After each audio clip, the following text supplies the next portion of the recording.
Hello everybody, 1legotrain here, and welcome to, well, Minecraft actually. Yeah, this is Minecraft 1.6.4 with the Traincraft mod. Now, I'm not going to be doing a review yet, unless it's requested, but if you can tell, if you can see on the minimap on the top right, you probably know what I'm going to be doing. So basically, I'm just going to be showing you a couple of really mid to extremely complex junctions for the for Traincraft. Now, most of them all revolve around this. Now, this is the parallel switch, and the dimensions are right here, 4 by 11. So it's 11 blocks long, 4 blocks wide, and there's 2 blocks in between. This is basically the main setup for all of these. They're all meant for double track. So, let's kill that piece of grass because I don't like it. Let's start off with this one, which is probably the simplest one. No. Well, we're gonna start here anyways. So basically, this is the crisscross, which is basically from changing from one track to another, more or less. And actually, I'm going to grab myself a diesel locomotive. Let's have this one. Actually, I'll grab myself an electric locomotive because they start up instantly. And a bit of redstone. Excuse me, I had a burp there. Totally professional. So yeah, basically these are just for changing tracks. And I didn't know which way to put them in, so it's 1.1 and 1.2. Then there's this one, which can sort of attach to that. It's the adapter. Basically, what this does is it's sort of like that switch, but it once again revolves around this parallel switch. 2 blocks in between, a total of 4 blocks wide, and it extends out to being 1, 2, 3, 4, 5, 6, 7 blocks wide for the large to be able to connect up to that type of switch. There's 2 of these, and yeah, I sound like every other Minecrafter.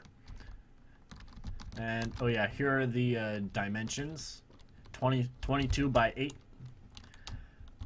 And now, each and every train, I know that it, a little bit of lag. I know that it does require this block right here. I didn't take that into consideration. So basically, just add 2 to like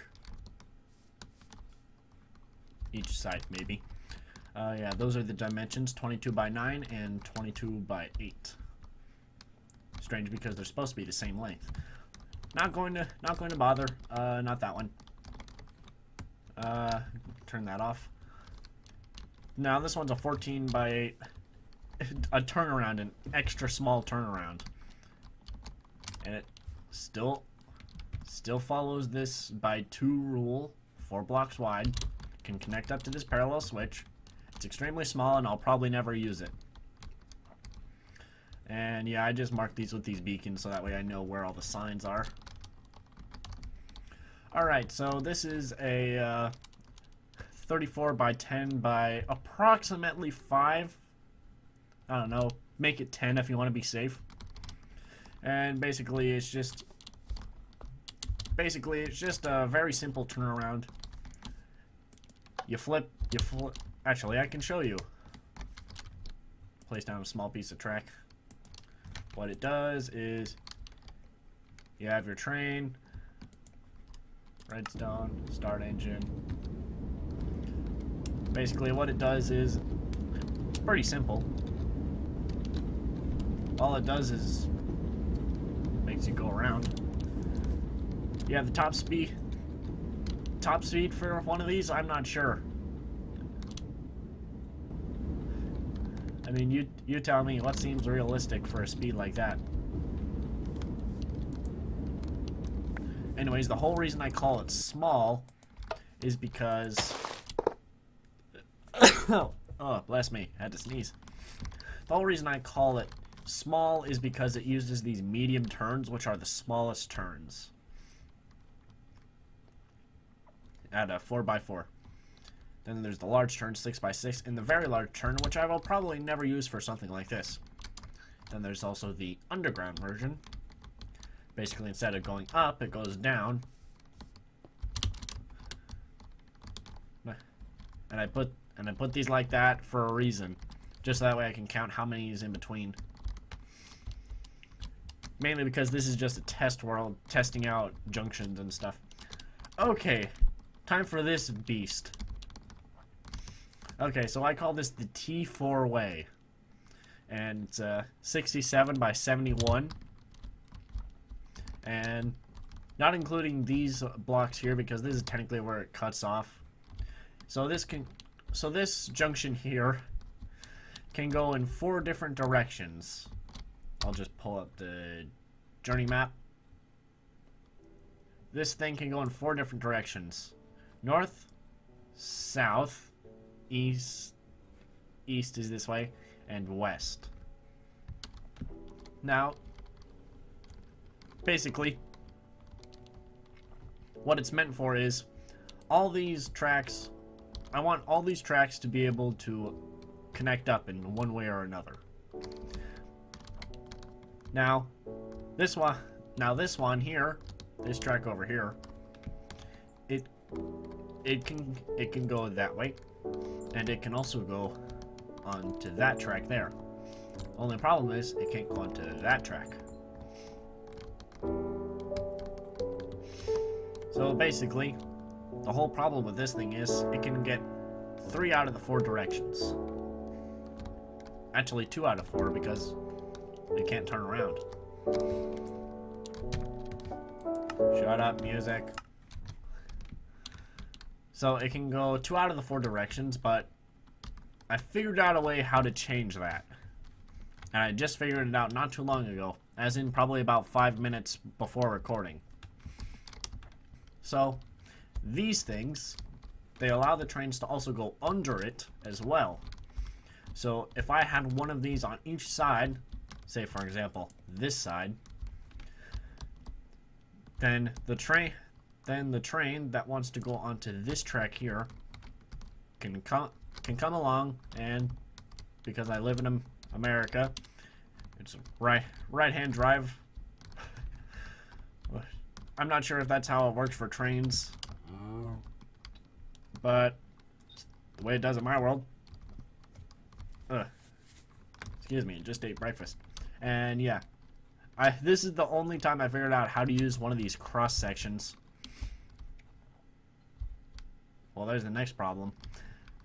Next problem being that if it's an extremely long train, if it were to turn around here, it might come back on itself and hit itself. There's the next problem. But I don't think it'll be too long. Since I can always extend this out a little bit. So yeah, I just figured out how to fix it. And hey, why not build it? Okay, get rid of that redstone. We are going to need the bridge pillar and the grass block because I know I'm going to mess something up. So I'm going to leave 1 block space so that way I know everything is what it should be. And then we're going to start with 1 slope. 1, 2, 3, 4, 5, 6. Another slope. Hold shift. That didn't work too well. 2, 3, 4, 5, 6. Slope. And that's up to 3, but it needs to go 1 higher. So 1, 2, 3. 2, 3, 4, 5, 6. Excuse the lag. My computer's not meant to record. Okay, so yes, this is this. So now I'm just going to grab some bricks. Not because I'm trying to be realistic. Actually, let's not grab bricks. Let's grab planks because it looks a bit better.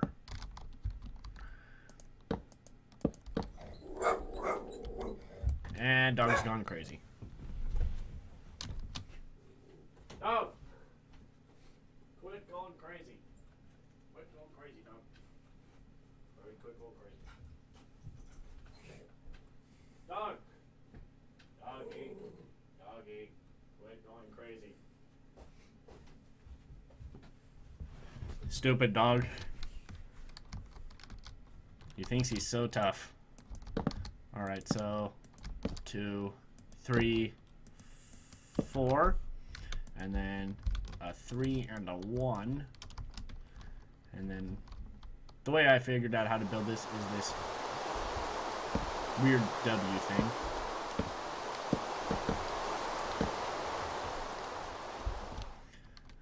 Alright, so that's the weird W thing, and basically you don't even have to build all these extra blocks down here. What you could just do is 1, 2, 3, 4, 5, 6 down.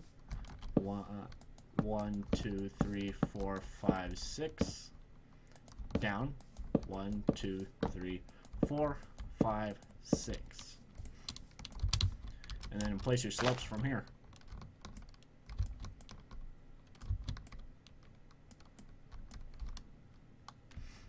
And then you can run the rest of the tracks along there. Well, that's it. That's it for this video, because this wasn't meant to be a long video. This was meant to be an extras video, and I'm not sure how long it is. So. Well, shorter the video, better the upload time, right? Well, thank you guys for watching, and I'm looking forward to doing this recording of the what I called the San Bernardino Railway, mainly because I thought it'd be mostly in the desert. Yeah, it's going to be about an hour trying to get from point A to point B into the San Bernardino Railway. It's not this world, it's a different world, because this world is only just for testing the junctions. And yes, I do know there's a village that way. Trying to see if you can see it out of the corner. See something out of the corner. Well, anyways, that's it. That's it for this one. Get a really high view of all this, because this is probably the most complex junction ever. Alright, there we go. Screenshot. Screenshot was F2. Yep, there we go. Alright, well guys, thank you for watching, and see you guys in the next video. Take care.